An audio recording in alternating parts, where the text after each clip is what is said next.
अस्सलाम वालेकुम नाज़रीन, उम्मीद करता हूँ आप सब ठीक होंगे। और आज का जो व्लॉग है ये ख़ास तौर पर पीटीआई के कारकुन जो है वो लाजमी देखें, क्योंकि हम आज कुछ अहम और कुछ नई बातें आपको बताने वाले हैं। सबसे पहली बात मैं आपको बता दूं कि एक भाई का मेरे पास कमेंट आता है जिसके अंदर वो ईरान के बारे में बात करता है। तो सबसे पहले ये बात करते हैं, फिर आप मैं पीटीआई के बारे में बताता हूँ। उस भाई ने मुझे कहा, और ईरान को जो है वो एक यजीद का नाम दिया, जिसके बाद जो है मुझे ये व्लॉग बनाना पड़ा, क्योंकि उस भाई के मुताबिक वो कहता है कि भाई ये जो है ईरान ने जो जुल्म किया ये सारा कुछ। मैं आपको बता दूं कि ईरान ने जो कुछ भी किया, ईरान इससे मेरा कोई वास्ता नहीं है, क्योंकि देखिए मैं एक नेचुरल और न्यू जो है रियल खबर वो पहुंचाता हूँ। तो अब ईरान ने क्या किया पीछे वो एक अलग बात है। तो अभी जो आगे आने वाले वक्त में शाम के अंदर, सीरिया के अंदर क्या कुछ होने वाला है, हमें इस चीज़ को समझना होगा। क्योंकि ये लोगों को लगता है कि अभी जिन लोगों ने रिबल्स जिनका नाम जिनको दिया गया है, इन्होंने जो सीरिया के अंदर शाम में जो जुल्म किया और जो मुसलमानों को वहाँ पर गोलियां चलाई, मारा, अभी हम इस टॉपिक को कवर कर रहे हैं। लेकिन उस भाई का कमेंट जो आया उसका जवाब देना मेरे लिए ज़रूरी था, वो इसलिए क्योंकि उस भाई को मालूमात देना हमारा जो है फ़र्ज़ है कि हम उसको मालूमात दें। तो पहली बात भाई मैं आपको बता दूं कि ये वाक़या जो है, मानते हैं कि बशर अल असद जो है वो जालिम था, उसने जुल्म किया, उसने मुसलमानों को जेल में डाला, उसने जो कुछ भी किया वो आपके मुताबिक गलत था, और मैं भी कहता हूँ वो गलत है। चाहे उसको फांसी दे दो, ठीक है, इससे मेरा वो कोई रिश्तेदार नहीं लगता। चाहे उसको फांसी दे दो, चाहे उसे मार दो, वो एक अलग बात है। असल मसला ये है कि आप ये जो रिबल्स आए जिन्होंने हमला किया, इसको समझने की जरूरत है। इन्होंने जैसे ही हमला किया है, उस हमले के बाद से अब तक तकरीबन 400-500 बार इसराइल ने शाम के ऊपर हमला किया है।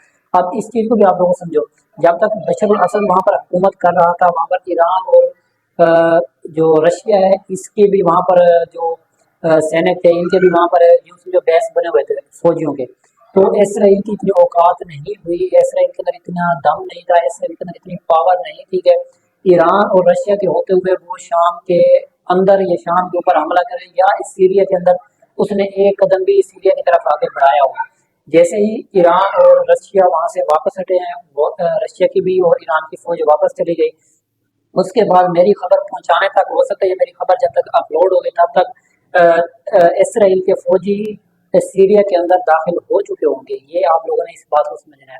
तो कहने का मकसद ये है कि यहाँ पर इसराइली फौज 1000-2000 किलोमीटर दूर तक थी, अभी जो है अब तक खबर को मैं बना रहा हूँ तब तक जो है सिर्फ 10 से 15 किलोमीटर दूर है। तो मतलब इसराइल की फौज इतना तेजी से आगे बढ़ रही है, इसकी आपको इसका अंदाजा नहीं है। तो इसका इफेक्ट आप ये देखें कि अब लोग खुश हो रहे हैं कि जो जेल में लोग थे वो छूट गए। भाई वो तो छूट गए, जो अब बाहर तो आ गए हैं, तो जो इसराइल के फौजी वहां पर दाखिल हुए तो उनका क्या होगा, ये चीज देखनी है आपने। अब दूसरी बात ये है कि इसराइली फौज जो है 400 से 500 बार हमला भी कर चुकी है सीरिया के ऊपर, और उसके बाद उसकी फौज भी तेजी से आगे बढ़ रही है। आपके रिबल्स जिनको आप मुजाहिदीन कह रहे हो, तो उन्होंने इसको रोकने की कोशिश क्यों नहीं की? चलो रोकना तो दूर की बात है, नहीं रोका वो एक अलग बात है। मुझे इस सवाल का जवाब दें कि उन्होंने अभी तक बयान क्यों नहीं जारी किया कि भाई ये गलत है। तो मेरे भाई चीज़ों को समझने की ज़रूरत है, आप भी समझे। ईरान के हक में देखें, हम ईरान को सपोर्ट नहीं करते, ना ही हमें ईरान की तरफ से कोई पैसे मिलते हैं। हम वो चीज़ बताते हैं जो रियल चीज़ होती है, जो खबरें रियल होती है, जो आपको बड़े बड़े यूट्यूबर नहीं बताते, उन चीज़ों को छुपाते हैं। जिन चीज़ों को छुपाने से उनको पैसे मिलते हैं, वो चीज़ें हम निकाल कर आपके सामने रखते हैं। तो ये सारी हकीकत थी और इसके प्रूफ मेरे पास पड़े हैं। भाई अगर आप लोगों को इसके प्रूफ चाहिए तो आप मुझे कमेंट कर सकते हो, या मेरी इंस्टाग्राम की आईडी के ऊपर आप मुझे फॉलो करो, वहाँ पर मुझे मैसेज करो। मैं आपको सारे के सारे प्रूफ दिखाऊंगा कि इसराइल कितनी तेजी से बढ़ रहा है सीरिया की तरफ।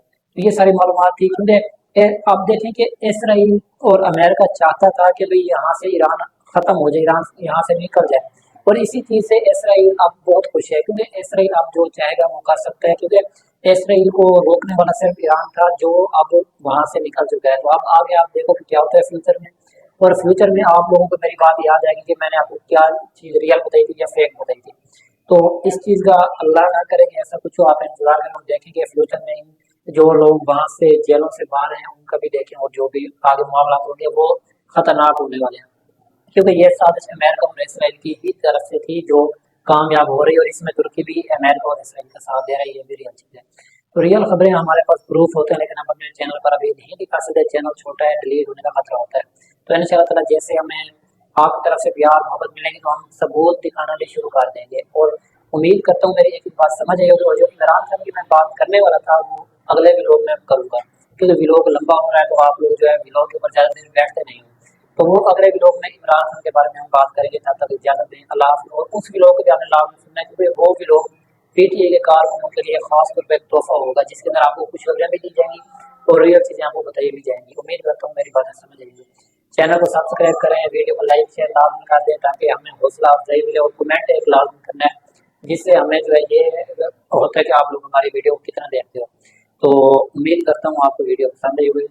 آخر میں ایک بار پھر کہتا ہوں ویڈیو کو لائک شیئر اور چینل کو سبسکرائب کریں. اللہ حافظ.